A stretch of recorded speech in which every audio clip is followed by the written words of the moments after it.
OK, dobre, celkom rada. Dobre, takže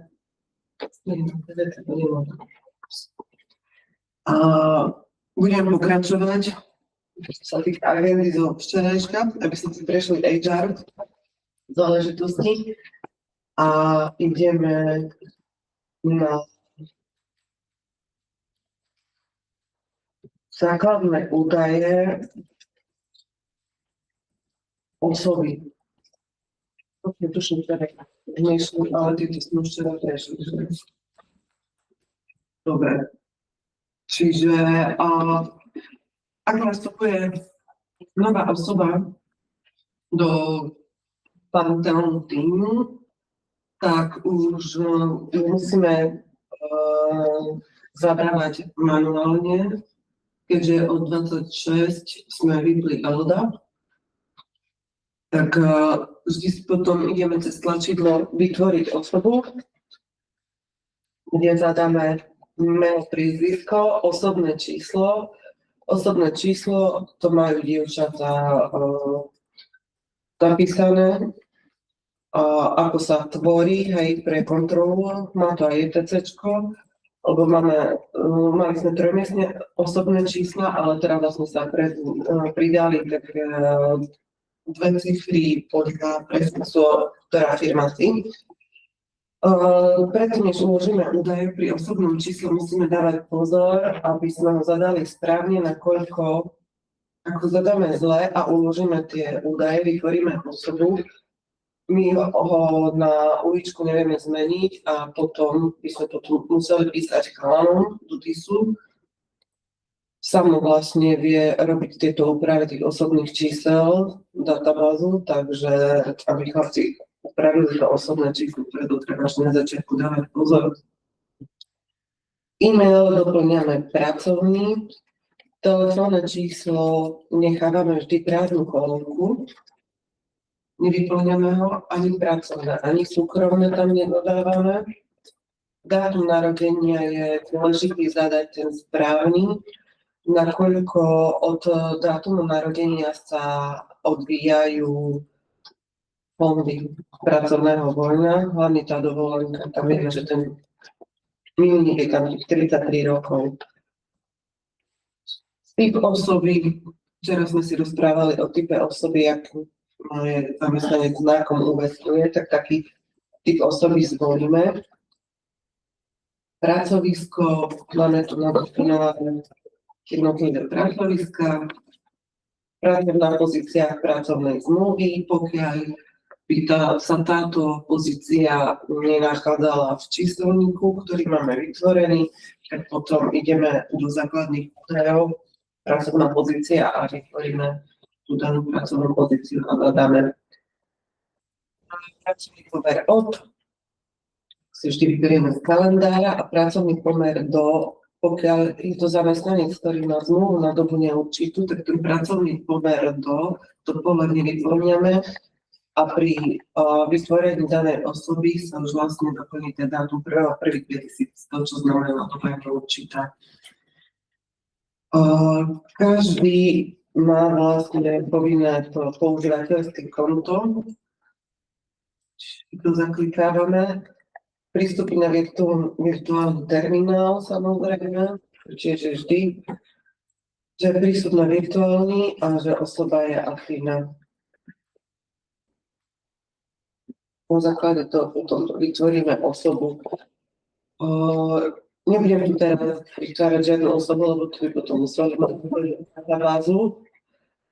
Ale keď vytvárame osobu, tu nám najprv skočí hneď, že to prvotné prihlásenie, či na systém vygenerovať heslo, alebo či mu zadáme, my vytvoríme heslo a po prvom prihlásení, či ho má zmeniť. To je dosť podobné, ako je tá obrazovka používateľia, kde tam resetujeme to heslo, čiže princíp je ten istý, len tu sa to objaví prvotne iba v tejto prvej časti pri vytváraní tej osoby. Pokiaľ dáme vytvoriť tú osobu, tak sa nám otvoria tie ďalšie údaje. Tým, že nevytváram novú osobu, tak prejdem na nejakú inú osobu a na nej si ukážeme, čo všetko sa tam zadáva. A keď vytvárame ešte tu poviem používateľské konto, tak používateľské meno prvotne systém ponúkne meno, medzera, priezvisko. Tu musíme dávať pozor na to a zadať bodku, lebo všetci máme meno, bodka, priezvisko, tento tvar. Ak by som to nezadala pri vytváraní osoby v tejto prvej časti osobné údaje, tak vždy to viem ešte upraviť v používateľských údajoch a pridať to tam a uložiť to na novo. Jazyk máme defaultný už v tých používateľských nastaveniach nastavený, že máme slovenčinu. Pokiaľ niekto chce primárny jazyk angličtinu, vieme mu to nastaviť my tu cez HR, že to angličtinu alebo zamestnanec si to vie sám nastaviť jazykovú mutáciu, ako chce. Roli, predvolenú rolu zadávame employee. Akurát je rozdiel pri admine, adminový užívateľ admin, ten má predvolenú rolu admin. A keď máme vlastne konateľov, ktorí majú supervizorské konta na schváľovanie žiadaniek, tak oni majú predvolenú rolu aj rolu direktor. Ale ostatní máme všetci predvolenú rolu employee. A už potom, keď dochádza k zmene, tak upravujeme roli, či už pridávame nejakú, že admin, alebo odoberáme HR role manažer, závisí podľa situácie. Platnosť účtu vždy by mala byť tá istá, ako je pracovný pomer od. To je iné, keď som importovala tie osoby do nového hromu, vtedy je tam ten dátum toho importu, ale ináč je vždy začiatok pracovného pomeru. Platnosť účtu do, že ja mám pracovný pomer do 31.3. a platnosť účtu je do 31.3.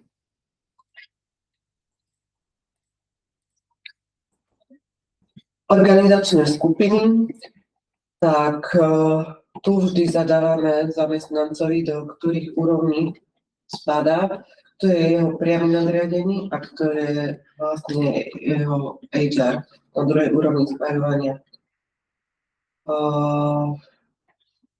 Vám aspoň ukážem na tejto druhej úrovni schváľovania, ako je z môjho pohľadu dobre nastavený hrom, má tu kvázi tú blbovzdornosť, že keď už mám zadefinovanú prvú úroveň schváľovania svojho priameho nadriadeného, tak všetky tie organizačné skupiny, ktoré existujú v tej danej úrovni, mi potlačí dozadu. Čiže už nemôžem urobiť tú chybu, že tam dvakrát to zamestnanca do tej jednej úrovne a už mi len nechá voľné všetky tie skupiny, ktoré patria do druhej úrovne. Keď robím nejakú zmenu v ktorej časti tých osôb, tak už systém delikuje, že proste robím niečo zmenu a ma dopredu upozorňuje, že nezabudni uložiť túto zmenu, ktorú chceš mať. Takže toto sú organizačné skupiny. Treba vedieť, keď zamestnanec nastupuje pod aký projekt, ku komu je, to je jeho nadriadenie, aby sme vedeli správne zaradiť. A potom ešte, keď je náhodou nejaký ten crossboarding v rámci projektov, tak vlastne buď na tej obrazovke organizačné skupiny mením toho zamestnanca, alebo idem cez kartu jeho osoby a tu len tak jednoducho v tých organizačných skupinách vymažem tú predošlú a potom náhodím tú novú. Toto je crossboarding cez projekty. Keď máme zmenu osobných údajov, nejaký zamestnanca alebo pracovník, zmena pozície, alebo sa relokuje niekam inám na iné pracovisko, jednoducho urobíme zmeny tu v týchto poliach a uložíme. Je dobré robiť tú zmenu v ten deň, keď platí od prvého tá zmena v rámci firmy, tak tu urobiť v rámci toho prvého. Potom vám ukážem, že keď sa robí nejaké iné dátumy a niekedy môže to spôsobiť chaos, tak vlastne cez historické záznamy to upravujeme. Pridelené práva. túto časť používame pri ľuďoch, ktorí majú manažera rolu alebo majú rolu HR. Pretože to sú roly, ktoré schváľujú žiadanky a majú možnosť aj vidieť osoby ostatné vo firme. Tak nielen seba. Dobre, čiže triedy organizačných skupín, tu ja vždy musím priradiť tomu človeku, ktorý je manažer, ktorú úroveň schváľovania bude mať na starosti. My ako HR máme druhú úroveň schváľovania, tak preto musím prideliť tú právo.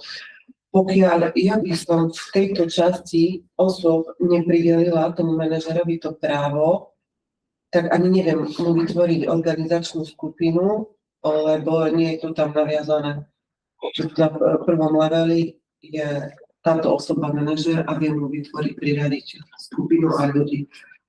Čiže toto je dôležité každému manažerovi prvotne zadať tú triedu organizačných skupín, kde bude mať to oprávnenie a až potom vytvárať tú organizačnú skupinu.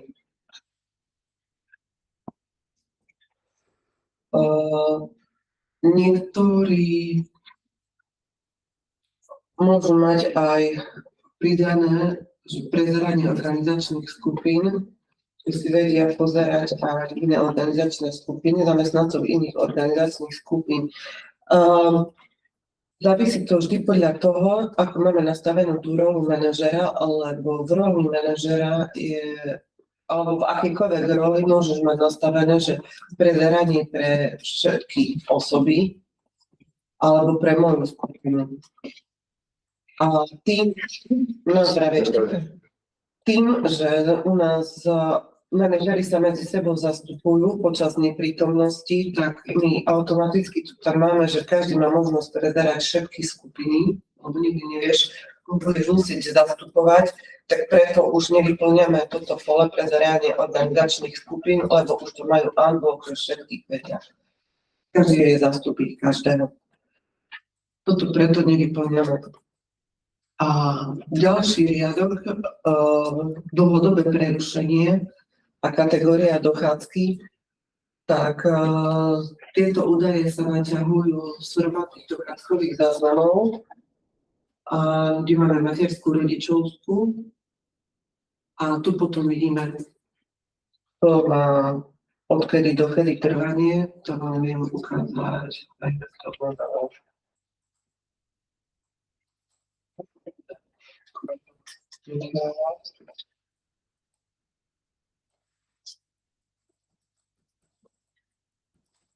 Tu vidíte, že má rodičovskú dovolenku, ktorú bude čerpať od 1.1. do 30.7.2027. Tieto údaje tu na nevieme meniť, nič s nimi upravovať, lebo to je stanovného dochádzkového vládla.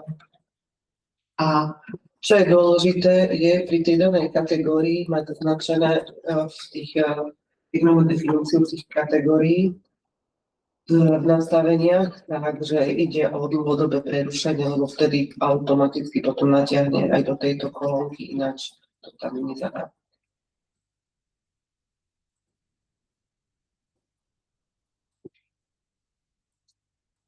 Dobre.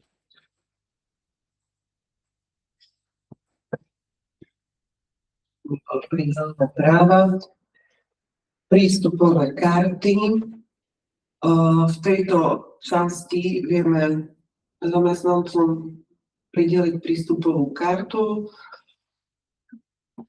tým, že zadáme sériové číslo.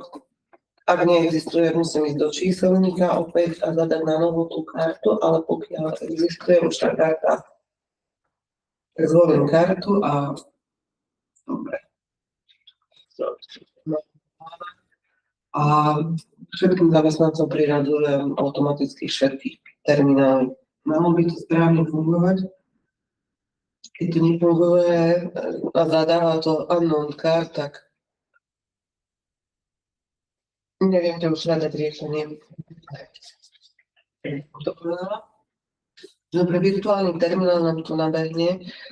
ten prístup automaticky, ako v tej prvej časti zaklikneme, že zamestnanec má mať prístup na virtuálny terminál, ináč to tu nevieme pridať, prístup na virtuálny terminál. A virtuálny terminál pre mobilnú aplikáciu, to sme si včera ukazovali, to máte v rámci roli admin, že tam vieme tie prístupové práva tam hodiť aj tušné dievčatá, ktoré majú. Toto sú prístupové karty. Prístupy na terminály, hej, na vlastne virtuálny a pre mobilný riešime cez terminály, ale cez túto kartu a fyzické terminály môžeme robiť aj cez túto časť karty zamestnanca. Karta detí je dôležitá iba pre zamestnancov, ktorí majú menej ako 33 rokov a majú nárok na dovolenku za dieťa, alebo v prípade, že sú osamelí rodičia a vlastne 1.1.2026 môžu mať zvýšený nárok na sprevádzanie toho dieťaťa o ďalších 7 dní, tak tie fondy pracovného voľna sú vlastne naviazané na podmienku, že musí byť zadané dieťa v tej osobnej karte. Pokiaľ nie je zadané to dieťa, tak systém nevie, že z toho má vypočítať ten daný nárok. A nároky aktuálneho obdobia, tak tu vidíme pri danej osobe všetky fondy, ktoré máme k dispozícii. U nás máme nadefinovaných dovolenka, vlastne pozostáva z 3 čiastkových fondov. To je, prvá je dovolenka podľa legislatívy, to je do 33 na 33. Potom je to dodatková dovolenka, ktorú zamestnanci môžu dostať v rámci benefitov, to tam potom normálne zadávame tomu zamestnancovi, a potom je to dovolenka na dieťa, to je pre zamestnancov, ktorí majú menej ako 33 rokov a majú dieťa. Pre tých ďalších 5 dní tomuto nárok k tým 20 dňom. Lekár, poznáte ten klasický paragraf, keď ideme k lekárovi so sebou, potom lekár sprevádzanie. Tiež už od roku 2026 pozostáva z 2 takých podfondov. A prvé je lekár sprevádzanie, čo máme tých 7 dní.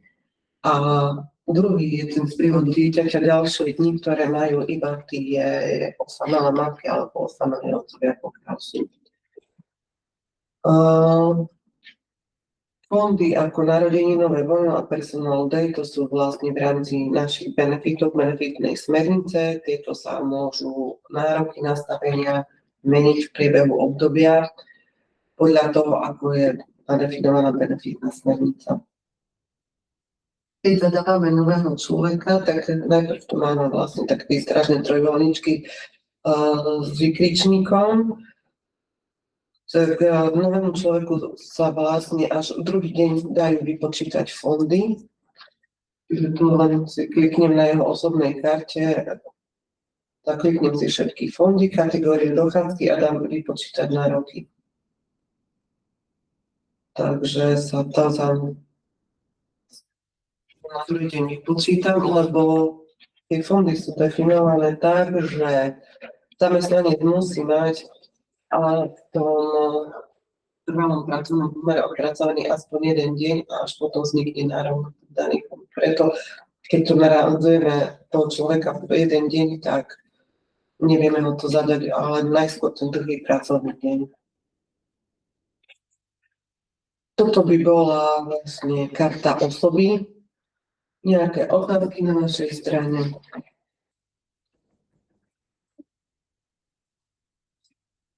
Sú, nie sú?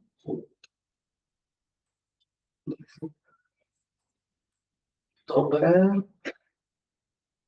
OK.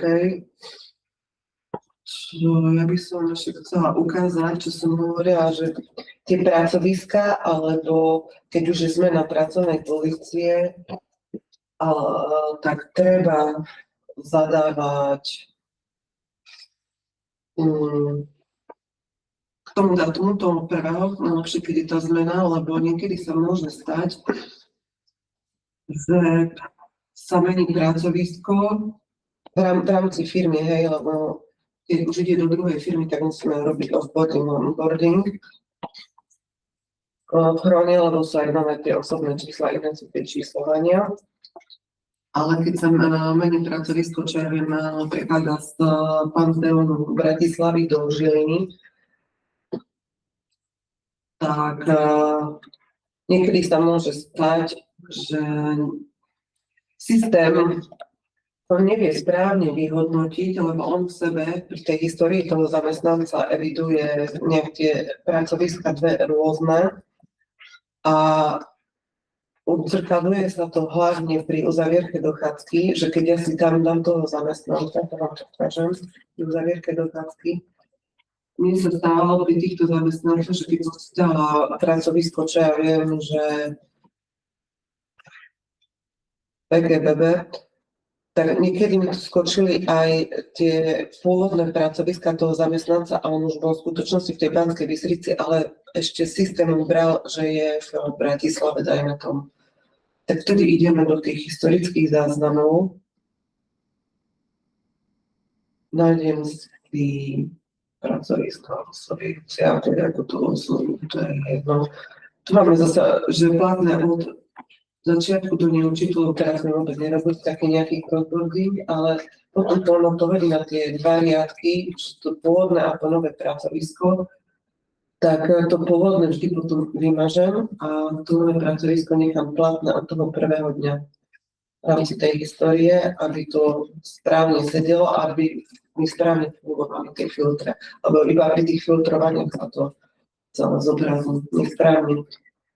A takisto niekedy sa môže stať pri tom filtrovaní, že nejde to správne, že typ osoby nie je správne zadaný a nesprávne mu prepočítavať fondy v rámci tých mesiacov. To by bolo, že prechádzaš sa zo skráteného úväzku na plný úväzok alebo opačne.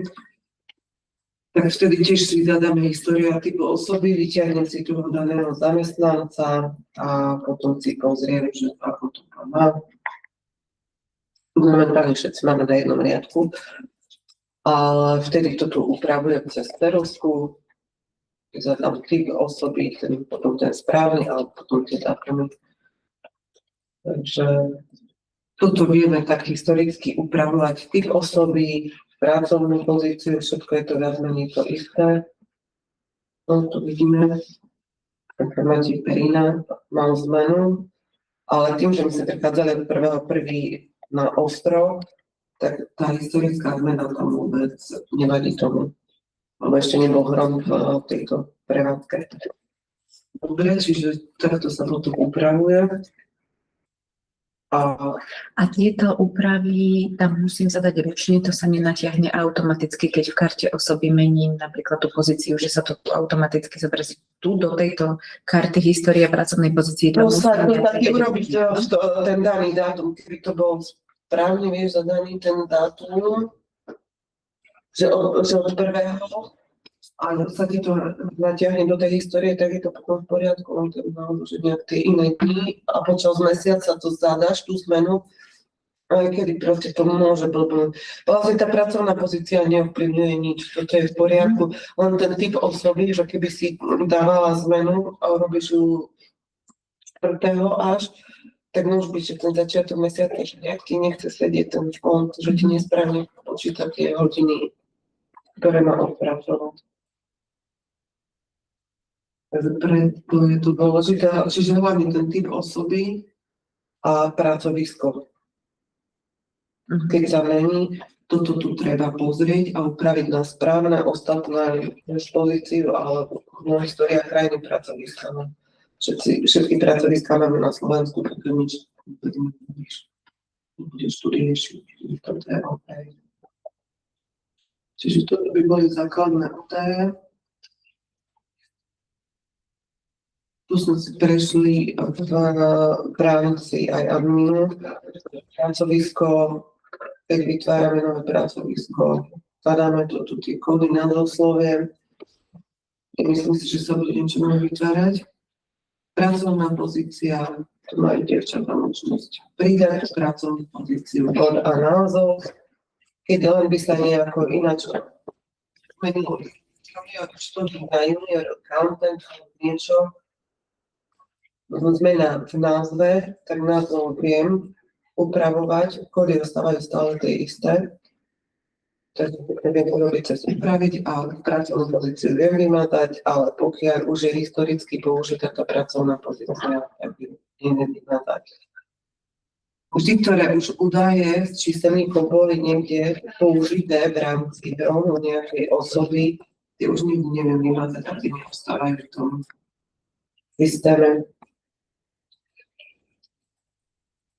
Prístupové karty, tu už vlastne v rámci HR role majú dievčatá oveľa väčšie možnosti, čo sa týka prístupových kariér. Majú možnosť vytvoriť novú prístupovú kartu, kde zadajú správne ten kód prístupu, ktorý som nevedela meniť, keď som to robila. Čiže všetky máme karty RFID.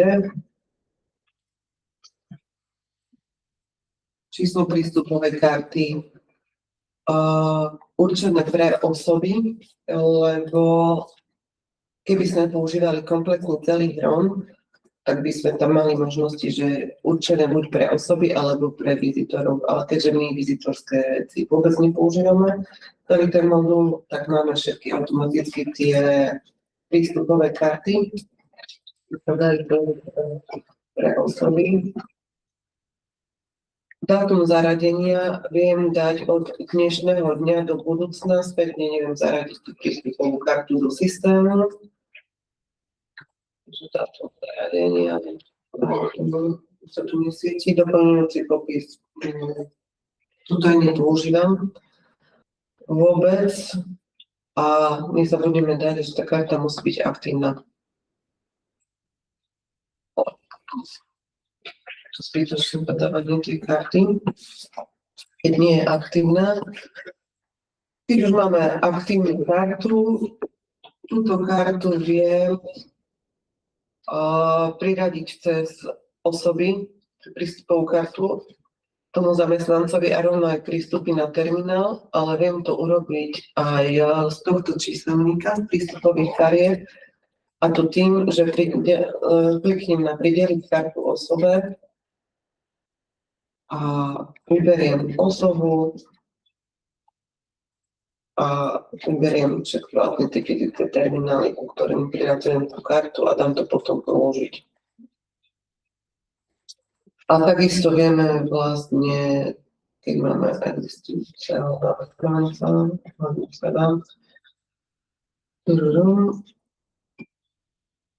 viem aj odradiť alebo odobrať kartu osobám. Tam ma ten systém opýta, že či naozaj chcem odobrať kartu vybraným osobám. Ak dám áno, tak vlastne mi odoberie tú vstupnú kartu a už mi to vlastne nefunguje. Ale vždy to tam máme potvrdzujúcu otázku, lebo niekedy môžeš omylom kliknúť na niečo, čiže to je v pohode. Keď máme vytvorenú kartu, tak niektoré údaje potom viem meniť ohľadom tej karty. Číslo karty. Určené pre alebo budúci popis. Zrejme, kedy tu zvykneme mi niečo meniť ohľadom tohoto. Ak už mám aktívnu kartu,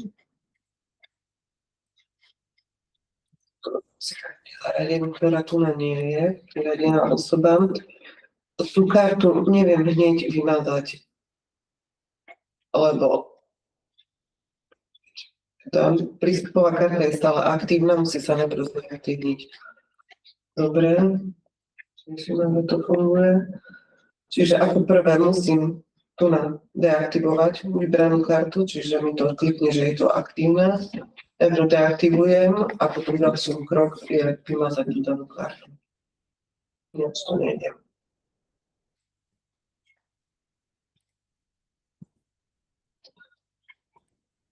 V týchto prístupových kartách ste už aj videli, že keď som si zadala svoje meno, tak každý by mal mať aspoň 2 riadky a to je, že tá fyzická karta, ktorú máme a ten prístup na ten virtuálny terminál, ktorý máme cez webové rozhranie, je tiež v rámci prístupových kariet. Je to tak zadefinované. Je to. Takisto môžem použiť filtre pri zobrazovaní kariet, či chcem vidieť všetky priradené, nepriradené. A tie karty samozrejme viem aj exportovať zoznam kariet, keby som tu niečo potreboval. Keď som to potreboval z pôvodného hromu, keď som tu samozrejme importovať prístupové karty v celý číselník, tak som to potreboval z starého vyexportovať. Dobre. OK, tu boli prístupové karty. Krajiny, ako sme si včera povedali, raz sa zadefinuje krajina pri vytváraní hromu a odvtedy do toho nevstupuje, nie je to potrebné. Tak sviatky. Tu máme, včera sme si o nich hovorili, že ich máme ručne zadávané, že vytvárajú sviatky alebo kopírovaním. Voči adminovi má ešte HR trošku rozšírený prístup v rámci sviatkov a tu je to, že vedia vytvoriť to hromadný dochádzkový záznam, ktorý sa potom zapíše do dochádzky každý ten sviatok. Hromadné dochádzkové záznamy robíme iba na sviatky, ktoré sú počas pracovného týždňa, víkend, tým, že my máme pracovné dni, tak to tam nezapisujeme, čiže vždy sa len pozrieme, že ktorý potrebujeme pozapisovať zamestnancom. Hromadný dochádzkový záznam je vlastne dosť podobný tomuto klasickému hromadku, ktorý ide, kde zadávam sviatok, pracovisko, komu to chcem zapísať, to akurát tu, že musím zadať tie pracoviska, zadávam všetky pracovné pozície, typ osoby, vždy vyberiem jeden a dám tu zapísať.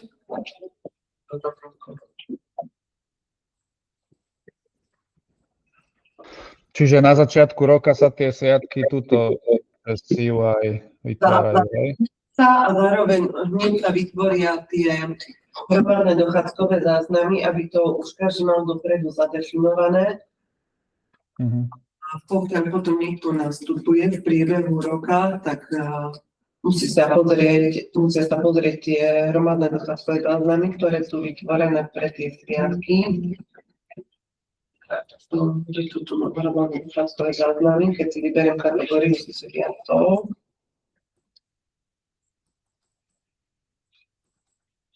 Sviatok, 1. máj, dajme tomu. By som musela prihodiť ešte osoby, ktoré tu vlastne oni pribudnú do zoznamu osôb, ktoré nie sú priradené. Na ľavej strane by som musela potom prehodiť do priradených osôb a dať im zapísať ten sviatok. Toto je taká nevýhoda. Musíš dávať pozor, že nový človek v priebehu roka, ale či figuruje všade, kde má. Ale to by si hneď potom všimol v rámci dochádzky, že ten daný mesiac, že nemá tam zapísané, že tam mal sviatok. Ak ho neprihodíme do hromadného dochádzkového záznamu, tak sa nedieje nič, lebo tým v rámci prehľadu dochádzky na ten daný deň, keby sa rozprávali o týchto štátnych sviatok 3. aj tak vieš mu hodím, že na kategóriu dochádzky sviatok a mu hodíš začiatok, koniec. Sú dve cesty u tých nových zamestnancov riešiť. Dobre. Keď sme si povedali základné údaje a sme si povedali tie historické záznamy a môžeme prejsť asi za mňa najkomplikovanejšia časť dochádzky a to je definícia fondov, pretože to je user unfriendly. Musela povedať ozaj, strašne to je robené. Včera sme si hovorili, ako majú títo administratóri takisto možnosť vytvoriť a zadefinovať ten finančný alebo kalendárny rok u nás, ktorý funguje a čo vás čaká ešte v BISke, tak tam riešia dilemu, lebo majú benefity na na kalendárny rok a na akademický rok, čiže oni uvidia, že budú chcieť dodefinovať to obdobie, že akademický rok a prehodiť na to tie kvázi benefitné dni.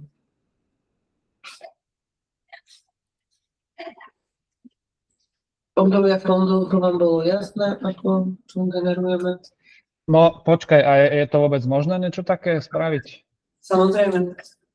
Keď No bolo tak- vytvoriť kalendárny a finančný rok od 1.7. do 36., tak akademický rok je možné takisto vytvoriť. No to si už ukazovala, ako sa to robí? Obdobia fondov? No. Áno, včera som to ukazovala. Môžem to zopakovať. Opakovanie matka múdrosti. Predchádzajúce obdobie, tým, že máme na novo ten RON v roku 2026 a my máme históriu, tak ostáva nepriradené, lebo keď potom už sa bude generovať 2027, tak predchádzajúce obdobie bude súčasné 2026, teda keď dostanete pri RONe. Dávam nepriradené. Tu si musím zvoliť kategóriu dochádzky, pre ktorú budem definovať ten fond. Či to obdobie, pardon. Ja tým, že som robila kalendárne obdobie, kalendárny rok, tak na kalendárny rok vieme, že spadajú zákonná dovolenka a všetky tie lekárske ošetrenia. Podľa toho je to definované podľa zákonníka práce, definuje obdobie, že na aký čas to môžeš mať. No správne zadefinovať a vlastne tie benefity ty si môžeš zvoliť. Firmy si volia, že či budú mať nastavené na kalendárny rok, takisto ako sme to mali my, alebo že či keď majú iný finančný rok, či si zvolia to čerpanie benefitov a definovanie na ten rok, ktorý si zadefinujú. To obdobie môžeš fakt definovať od 1.4. do 31.12. hoci ako fakt, že tie obdobia sú, ale správne by to malo byť tých 12 mesiacov. S inými som sa nestretla, aj vždy je to nejaký rok. Od obdobia to si každý zvolí ľubovoľne, aké chceš. AR, že akademický rok a na to si zadefinujem hodinu, akože len tak, aby sme mali niečo. A v Panteóne si toto iba ty robila, alebo aj niekto iný? Iba ja. OK. Dobre, No, chalani zdisujú, že toto je častý problém u tých klientov, s ktorými sa môžu na nás obratiť, tak tiež akože sa pýtajte, ak vám není niečo jasné, lebo s fondami tiež občas majú problémy, obzvlášť keď tam majú kadejaké špeciality postavované. dobre.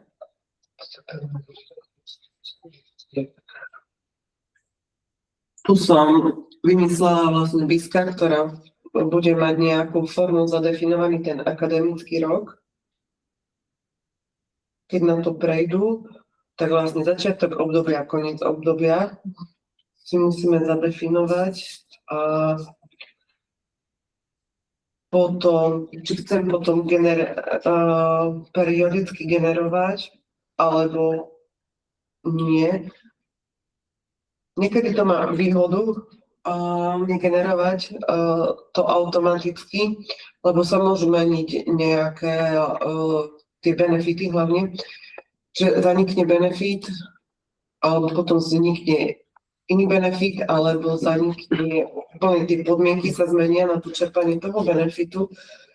Takže pri benefitných sa väčšinou odporúča si dať, že každý rok si vygeneruješ nové obdobie a na novo si to nadefinuješ, lebo potom, keď chceš meniť nejaké formulácie, čo sa týka nároku vzniku a toho čerpania, je to zbytočne komplikované, to sme mali s tým vertikonom, lebo už mali vygenerované nové obdobie, v ktorom sa to nedalo zmeniť, staré sa nemuselo upravovať a to bolo, že kataklizmus.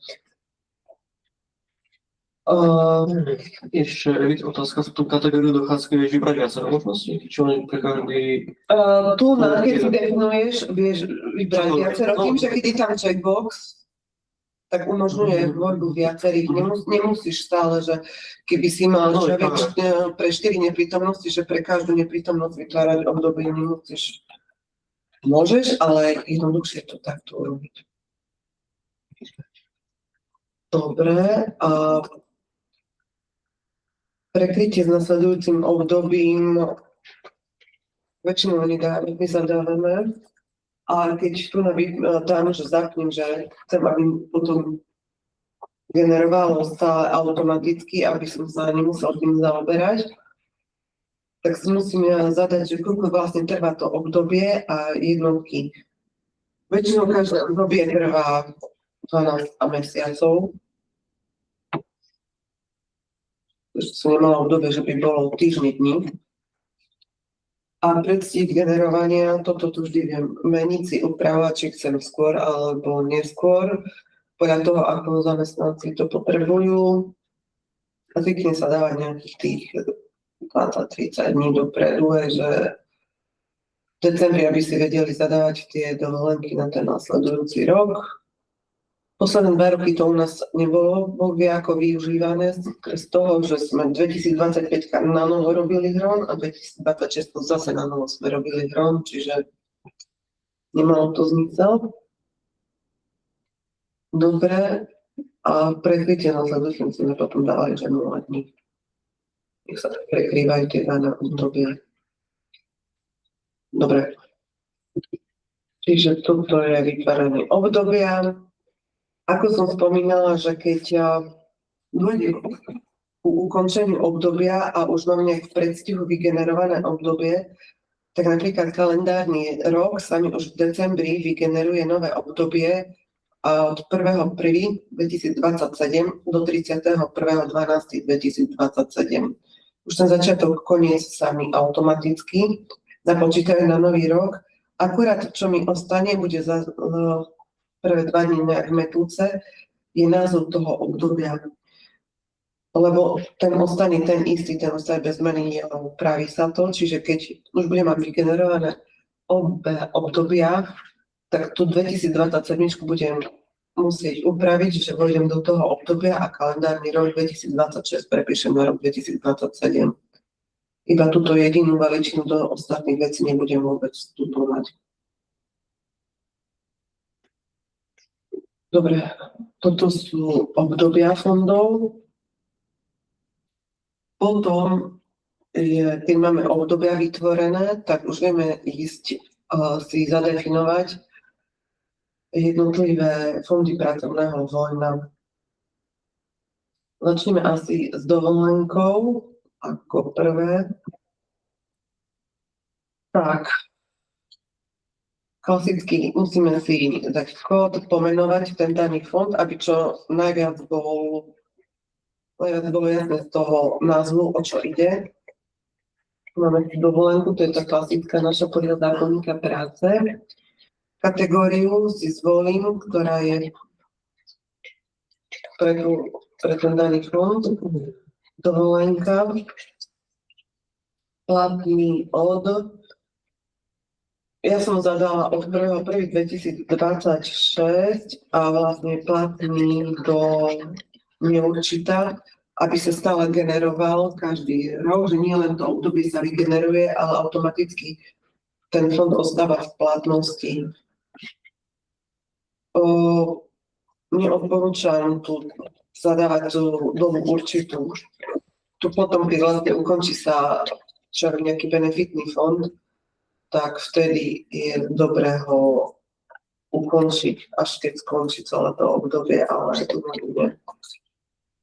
Povoliť úpravu to vždy zaklikneme si, aby sme vedeli pracovať s tým fondom. Ak máme niečo náhodou zle nastavené, aby sme to vedeli upraviť. A tu ešte sa definuje, či príkladnú alebo zápornú hodnotu. Všetky fondy, ktoré máme nadefinované, sú tu svojich čísl. Voľakedy ešte keď bol starý Chronos, tak existoval fond na krátenie dovolenky, neviem ako sa toto používalo, a ten fond bol zadefinovaný tým, že zadáš zápornú hodnotu na rok, hej. Že ten celý máš nárok dovolenky na 25 dní, ale keď za absenciu chceš krátiť, alebo z dlhodobá neprítomnosť práci, tak si to nerobil v nárokoch tých 25 dní, ktoré si mal, ale si mal tým kvázi taký podfond o tom krátení tej dovolenky a tam si dával -2, -4 a ponižilo ten celkový nárok. Ale si to mal rozdelené, vedel si skontrolovať, že tam som mu krátil za niečo, ten celkový nárok. Nastavenie výberu fondu. Nastavenie výberu fondu je dôležité vybrať to správne obdobie, či ideme na kalendárny rok a ktorý. Dobre, keďže som vlastne hore zadala, že ide neprítomnosť, že ide o dovolenku, tak mne tu automaticky hodí výber obdobia iba ten kalendárny rok, lebo na to obdobie som nadefinovala tú dovolenku. Finančný rok mi už tu nepustí, lebo dovolenka je na kalendárny rok. Že tu sa nemôže stať, že by došlo k nejakej chybe. Jednotka času, tak dovolenku definujeme na dni. Priorita čerpania, tu je to dôležité skrz toho hľadiska, že keď mám dovolenku a mám príčiastkové fondy, tak priorita čerpania, každý fond musí mať nejakú inú prioritu toho čerpania. Nemôže mať každý, že jednotku, že ako prvý ho čerpá.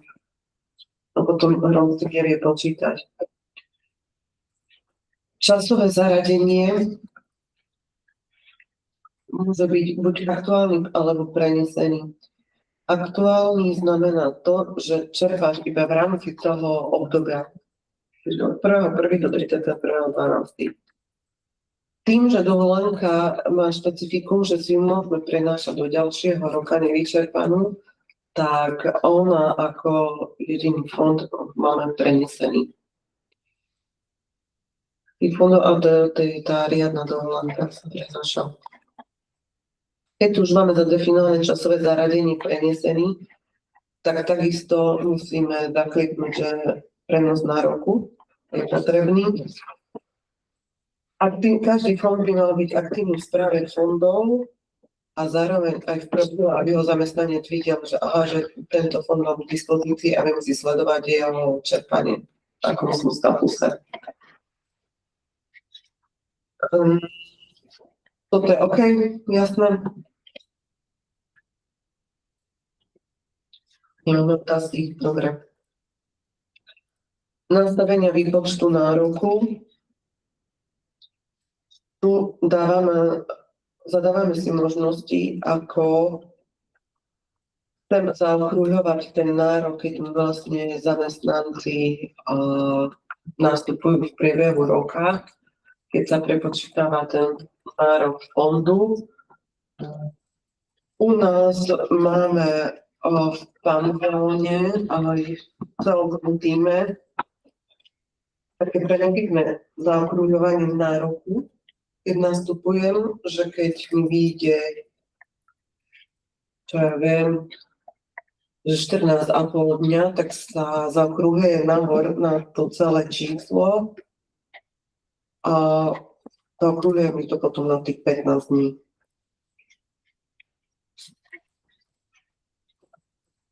Hodnoty tejto desatiny, čo znamená, že neviem, fakt, že už čo poriadne to znamená pri tom zaokrúhovaní, to je v tom velikánskom manuáli je to rozpísané asi na 4 strany. Celé tie zaokrúhovania. Ja toto beriem historicky, ako to bolo, ako to bolo správne zaokrúhliť u nás a všetko som vlastne kopírovala nastavenie. Celé iné nastavené. Jednotka vypočítame na rok, na dní.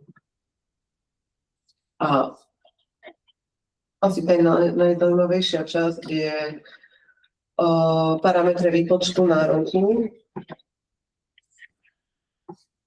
Tu musíme vedieť buď z legislatívy, alebo zo smernice, pokiaľ ide o benefit. Pre koho je to určený ten benefit? Či celkový ten fond.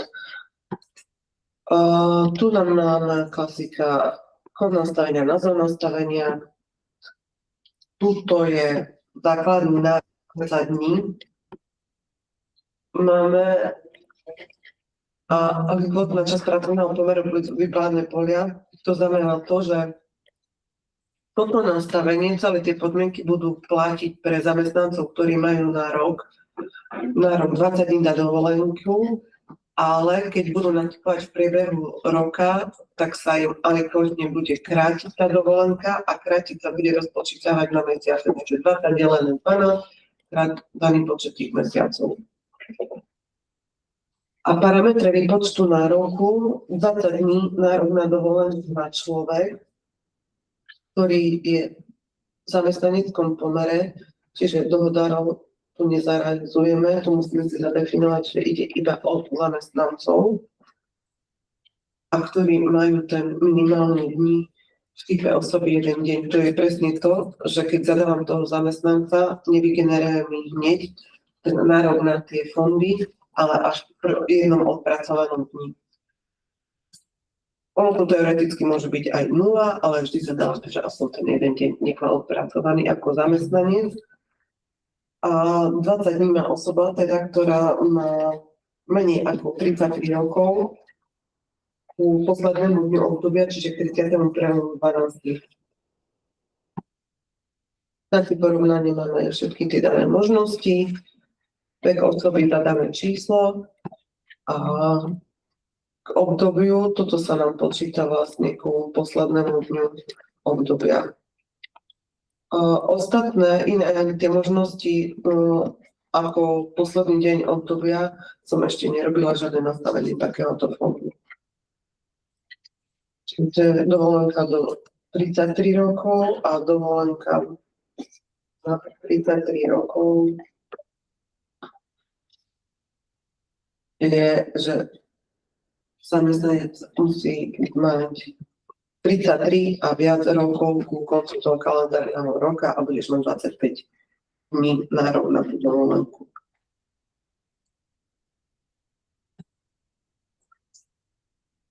Dobre. Keď sme si zadefinovali parametre výpočtu, ešte vám ukážem, že proste aké sú rôzne parametre výpočtu, na základe čoho vieme my nejak ohraničiť alebo limitovať ten fond, je, že podľa typu osoby, podľa pracovnej pozície, pracoviska, vek osoby, nárok na dieťa a odpracované dni vo firme. Na základe toho sa vedia nadefinovať fondy. Ak má klient nejakú úplne inú požiadavku, že na základe ja neviem čoho, že mu bude nejaký nárok pripísaný, tak to To už si potom musí riešiť sám. My vytvoríme prázdny fond a už si tam ručne bude vpisovať tie nároky a sa bude sledovať ten nárok, pokiaľ to nie sú ani jeden z týchto parametrov. Nevieme to ináč urobiť.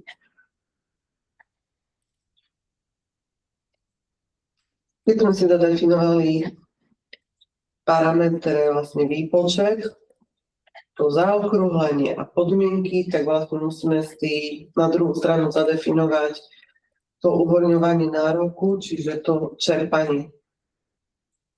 Čerpanie dovolenku máme, že zaokrúhluje nahor na celé dni. A ešte si musíme parametre zadať. Ja tiež nechápem, ale dobre, module 2. Dovolenku uvoľniť po dňoch obdobia 0. Hneď to uvoľní to čerpanie nároku, čiže hneď ako nastúpiš do práce, vieš si to čerpať a na celé obdobie má to uvoľňovať ten nárok. Keď máš zadefinovanú dovolenku na celý rok, tak samozrejme, že počas celého roka si to môže čerpať. Tieto nastavenia fakt sú kopírované dlhé roky od prvotného, že niekedy je dobré aj neskúmať. Druhý fond, prejdeme si všetky fondy, aby ste chápali, čo sú to veci. Je to dovolenka za dieťa. Už vidíme, že máme prioritu inú, alebo dovolenku, keby si tak, že priorita čerpania je tá istá, nepustí ťa to. Čerpať tú dovolenku. Takže to je isto kalendárny rok, dní, prenos nároku.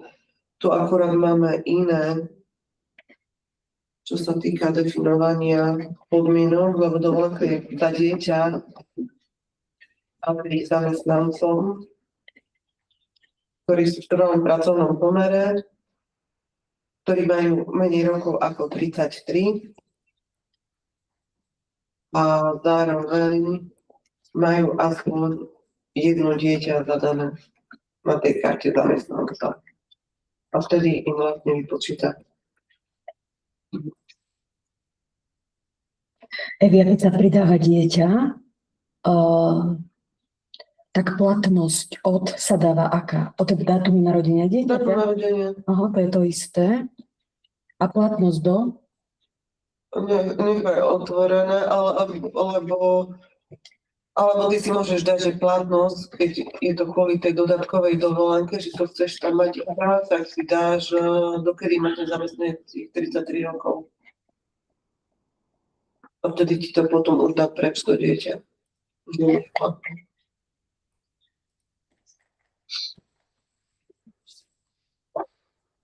Máš to termínu na dieťa, takisto uvoľňujeme a také 5 dní. Pri dovolenke za dieťa sa tam je tak vybudné tiež, že sa to prenáša, lebo nevieš rozdeliť, že kedy je prvý tých 20 dní vyčerpaných na teba a potom to dieťa, takže to sa prenáša do ďalšieho roku, pokiaľ sa to nevydrží. To sa zriedka kedy stáva, keď sa nevyčerpá. Hlavne dovolenkové. Dobre, a tretím fondom je dodatková dovolenka. Tu na nič vôbec nemáme zadefinované podmienky vzniku, lebo to u nás máme ako benefit, tú dodatkovú dovolenku. Všetci tam vidíme v tej správe fondov, aj v našom profile, že je možnosť dodatkovej dovolenky, ale to je vždy na rozhodnutí konateľov alebo nadriadených. To bude mať tú dodatkovú dovolenku a už tam sa len ručne píše, len aby sme mali proste na to riadok, ktorý môžeme potom neskôr pracovať. Dobre, veľmi podobné sú fondy definované lekár a lekár sprevádzanie, alebo tu sú vlastne dní, ktorých máme, všetci máme 7 dní na daný rok, pokiaľ ho nevyčerpám, tak prepadne. Takže to je v nastavení fondu. Je to skoro to isté, akurát tu máme zadaným, že časové zaradenie je aktuálny, alebo nevyčerpáš, nepreniesie sa ti nič. A čerpanie lekára nezaokrúhujeme ani na rok. Máme ho dopodmienkovaný, že vzniká každému zamestnancovi, ktorý je aspoň jeden deň a má nárok tých 7 dní. My to máme analoch, všetci, aj v decembri nastúpiš, máš nárok tých 7 dní. Môže sa stať, že niektorí idú podľa zákonníka práce, ktorý umožňuje, že lekára môžu vypočítavať aj podne podľa toho, kedy nastúpia v priebehu roka. A to vtedy sa treba zistiť u toho klienta, ako to majú zadefinované, či to majú na tretinu roka, alebo či podľa tých mesiacov, či vypočítavajú, že 7 delené 12, alebo 7 delené 3 akrát odpracovaných kvartálov, čiže dôležité vždy presne ujasniť s klientom, presne nadefinovať tie podmienky, aby si vedel zadať ten fond, aby si to správne počítal. Pokiaľ si zle zadefinujú podmienky vstupných parametrov, tak samozrejme, že nebude to tam fungovať. Dobre, po parametre výpočtu, recipročný parametre uvoľnenia nároku. Parametre uvoľnenia nároku sú všade rovnaké, takže to neriešime. Tu si ukáže zase lekár sprevádzanie, čo presne kopíruje nastavenie fondu lekára. To akurát je lekár sprevádzanie. Tu máme akurát pri lekároch, tu si viete skontrolovať, že jednotku času máme, že v hodinách sa nám zobrazuje dovolenka v dňoch, vidíme, že 25 dní máme na rok alebo 20, ale lekára máme, že v hodinách, aby sme ho čerpali v hodinách.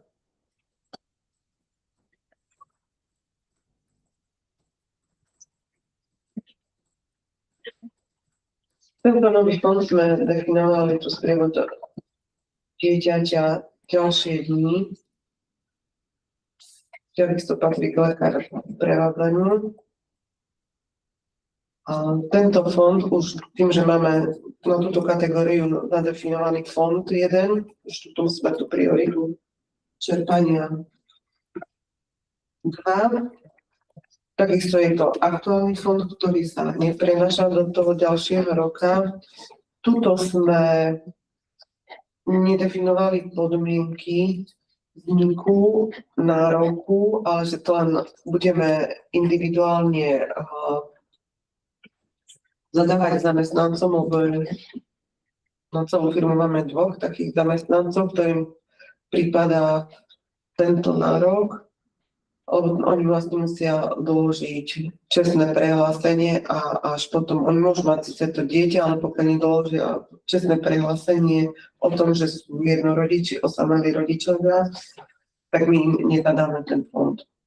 Preto sme to nechali na takomto princípe. Narodeninové voľno.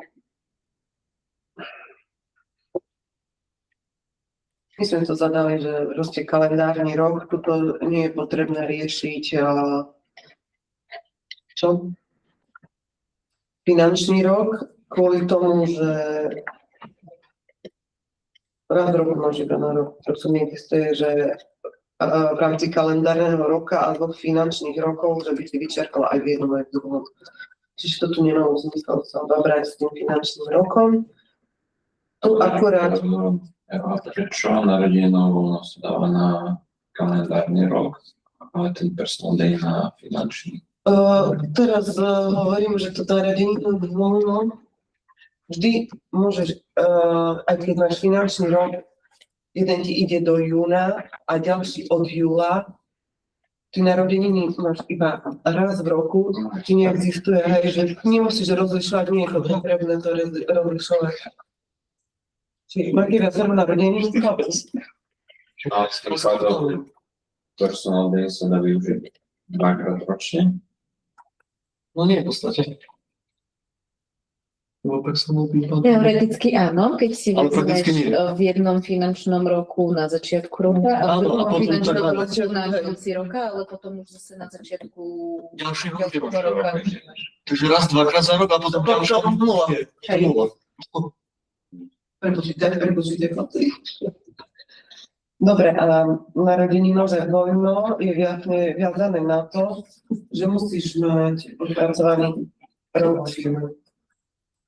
Čiže minimálne dní pre osoby je 365 dní. A na rok je ten jeden deň a vyčerpáš si celý deň, nečerpáš žiadne hodiny, ale jeden celý deň kúsa. Takže to by bolo narodeniny. A potom tá naša lahôdka personal day, ktoré mi robí obrázky. Tu už máme, hej, že nastavenie fond finančný rok, definovať finančný rok. A čo my tu máme? Personal day v rámci celého týmu má tech inú podmienku vzniku a malé firmy inú podmienku vzniku. Personal day. Máme PTčko, to vyplýva do smerníc, ktoré máme. V techu musíš mať odpracovaných rok v firme a vtedy ti vznikne nárok na personal day. Tu sme vlastne zadefinovali aj tie pracoviská, aby sme si rozlišili malé veľké firmy. Všetky techácké tie pracoviská, to musíš mať 365 dní a zamestnanie formule za 365 dní. A keď si v malých firmách, čiže to tu máme tie malé firmy, PGčko, ITC, VIS a čo tam je ešte? Neviem. Tak tu máme, že vzniká po pol roku. Takže pokúsili sme sa takto zadefinovať, ako to je, a už potom, ako to pôjde vývojom v čase, tak už potom tie nároky, ktoré si treba kontrolovať, či je to ten hron počíta, alebo nie. Ale je to taká animácia. Tak, no. Tým, že to funguje v kampani, tak chceš to nejak skúsiť vymyslieť, ako to funguje, či by to fungovalo. A uvoľnenie nároku. To je to uvoľnenie.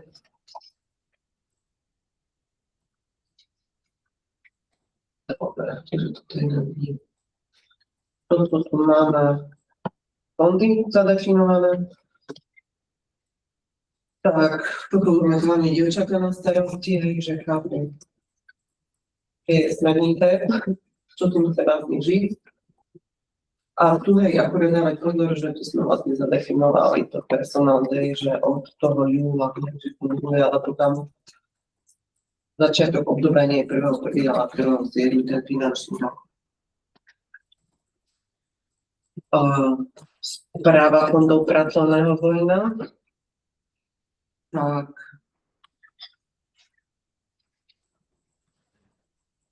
No, dobre, pohode.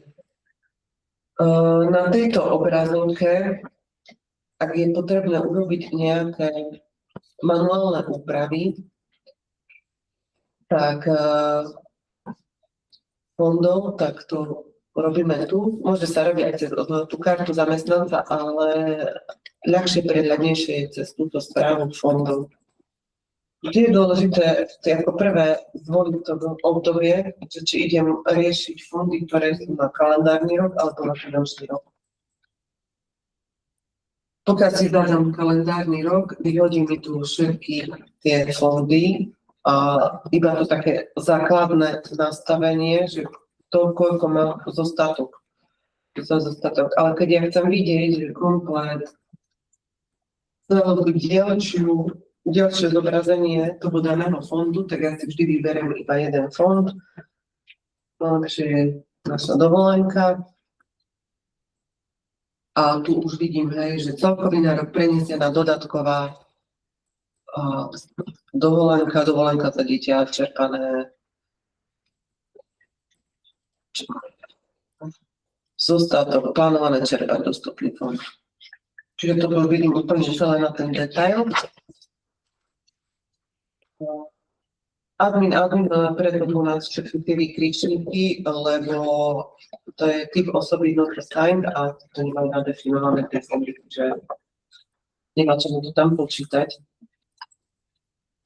Dobre, viete si zvoliť, keď chcete robiť len dáme tomu PTčko alebo ETCčko, tak si viete zvoliť len to dané pracovisko, typ osoby asi viem voliť všetky, dám to not assigned a supervisor, ale vlastne z toho budú vypadnúť tie osoby, ktorých sa vôbec netýkajú tieto pracovné bondy. Viete podľa pozície a osoby vybere aktívne, neaktívne. Moja skupina všetci, hej, tu máme rozdelenie. To vlastne HR, to používame, že moja skupina je svojich bratislavských som si riešila a dievčatá každý svojich, ale keď niečo robíme pre globál, potrebujeme robiť aj exporty za celú firmu, tak automaticky si tam zoberať všetci. Dobre, tu nám si treba všimnúť hlavne tú dodatkovú dovolenku a dovolenku za dieťa. Tie čísla sú kvázi počiarknuté, pod nimi je vybodkované. To znamená, že túto hodnotu ja viem meniť. Takže tie ostatné polia ja neviem zmeniť. Prenesenú dovolenku neviem zmeniť. Celkový nárok tiež neviem zmeniť, ale viem to všetko si tak poupravovať v rámci tých všetkých zmien pri týchto troch fondoch.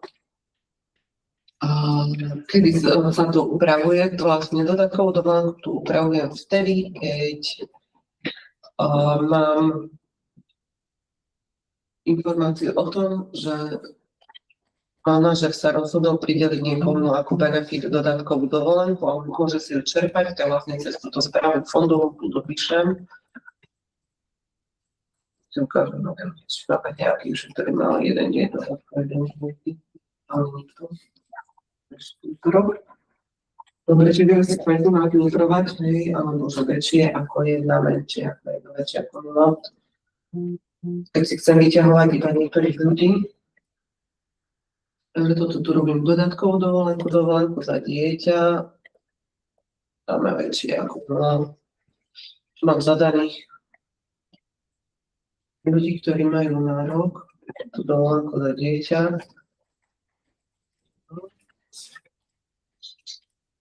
Dobre. OK. A je vám pekne, čo si dal. Dobre, čiže toto tu mám.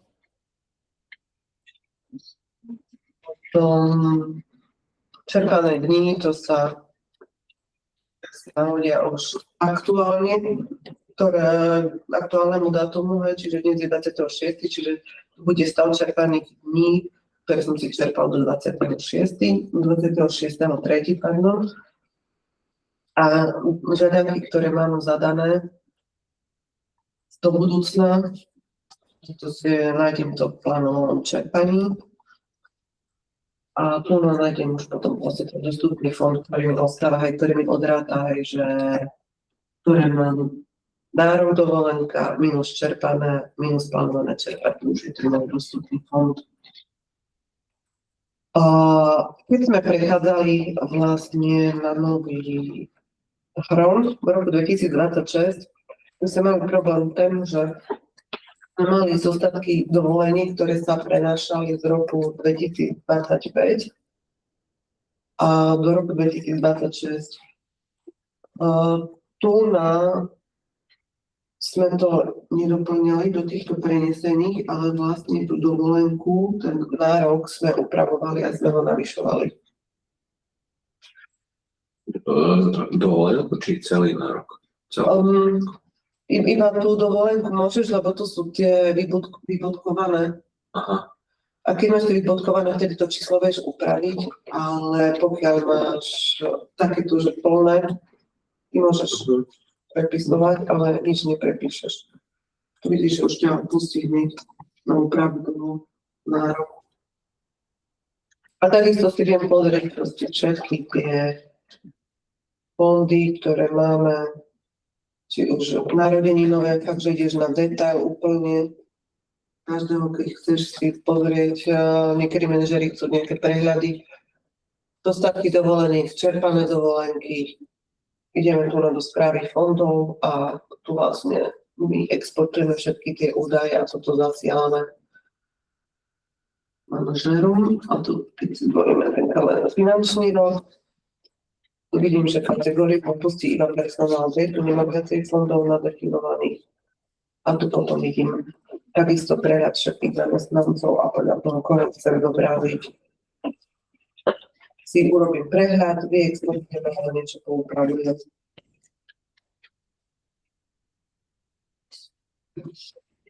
Chcú urobiť to, že chcú prejsť na ostrov, na dochádzku. My sme tam už, ja som s nimi som tam definovala fondy, žiadanky organizačné skupiny tu majú nadefinované, ale on tiež by chcela začínať s nejakým reálnym štartovacím číslom, aj tých reálnych zostavkov, tak oni ešte nevedia, od ktorého mesiaca prejdú. Ja som vysvetľovala, že vlastne tu v správe fondov musí si dať každý fond a musí prosiť každého zamestnanca si prejsť ročne. Chce mať reálny stav. Alebo môžu robiť to, že od januára si nahodia tým zamestnancom, kedy čo čerpali do tej dochádzky a fungovať takto. To už je na individuálnom rozhodnutí, to, čo chce robiť, akú prácu to vyžaduje. Oni tam majú 150 ľudí, čo ale tak povedala, že radšej toto bude robiť cez to správu fondov. Tie prvotné stavy. A na konci roka príde uzavierka fondov, ktorú robia dievčatá po spracovaní decembrovej dochádzky, keď už sa všetko odošle a budú zostatky, hlavne dovoleniek, ostatné sa nerieši, ale zostatky dovoleniek budú odsúhlasené, čo sa prenáša do ďalšieho roka, aby sa potom po uzavierke, keď sa spustí uzavierka fondov, aby tie údaje z tých prenesených sa preniesli správne tie čísla, lebo už tie prenesené nevieme meniť. Tie stavy, to plúci, nie je to možné. Dobre, takže si zvolíme dané obdobie, zvolíme si daný fond, ktorý chceme uzavrieť, klikneme, označíme všetkých síťu zamestnancov a už len dáme, že uzavrieť fondy a vlastne stav z otvorenej uzavierky sa mi zmení na uzavretý. Otvorená uzavierka. Čo sa urobia tým, že máme finančný a kalendárny rok, tak jedny uzavierky musia spúšťať v januári po decembri po kalendárnom roku a druhú uzavierku v júli, keďže sa bude končiť finančný rok a je potrebné uzavrieť tie personál D a už ísť len na novo, aby sa vygenerovali pre toto ďalšie obdobie.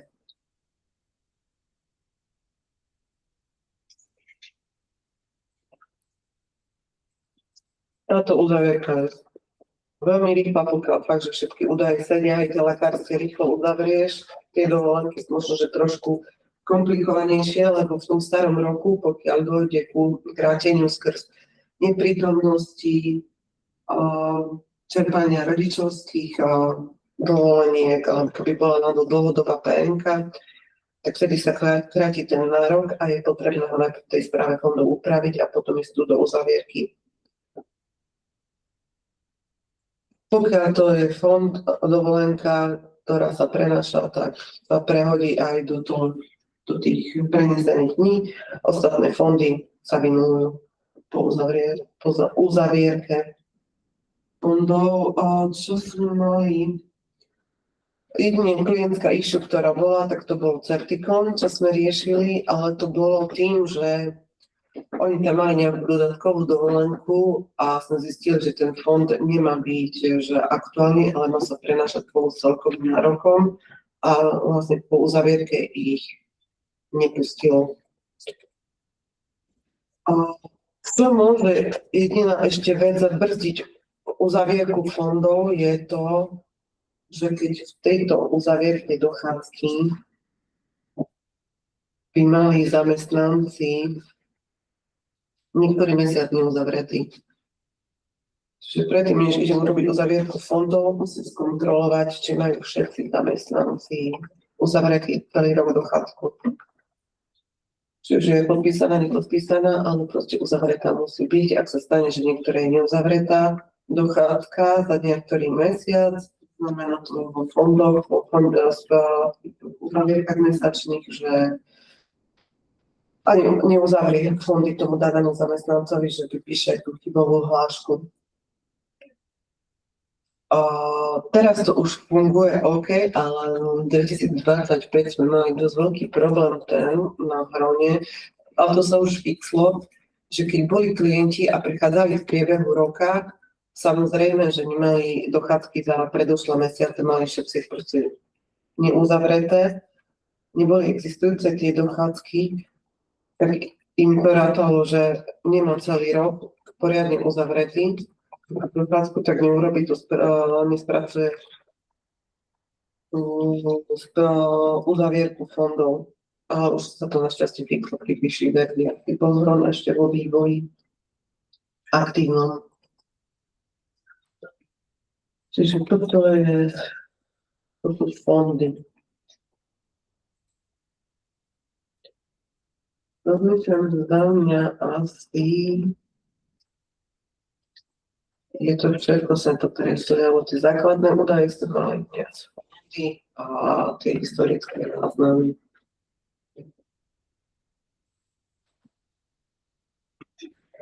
Teraz by som si nejak podľa mňa mohli dať nejakú pauzu. Toľko dlho rozprávania a čo ja viem,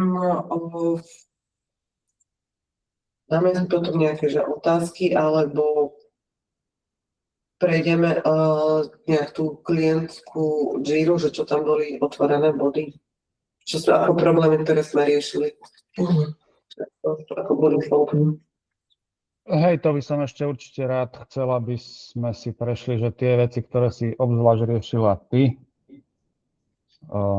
tak aby sme sa pozreli na to, že čo to bolo za prípady. Dievčatá, obed, keby sme išli teraz a potom? Povedzte si mi jedno. To je jedno. Možno aj teraz. Dáme si 11:45 a keď môžem poprosiť, lebo chceme si dať obed. Akože mne to je jedno, ja ešte obed tiež nemám hotový. Takže aj o 12:00 kľudne. Neviem, koľko času na to potrebujeme ešte. Lebo my sme ináč sredná, že celkom sme mohli raňajky ešte. Hej, či nechcete... Dobre, vieš čo, tak si dajme, že 11:30 pokračujeme a potom sú tam obed. Či sú chladné? Ja som. OK. A 11:30 pokračujeme. A... Určite klientku džíru už len potom. Dobre? Ok. Dobre, tak zatiaľ vypínam. Že zima je v tejto Bratislave. A ty tiež vôbec, keď No ja si poviem zobrať si stôl, to je strašné. u nás takto. What? U nás sneží. No, zima to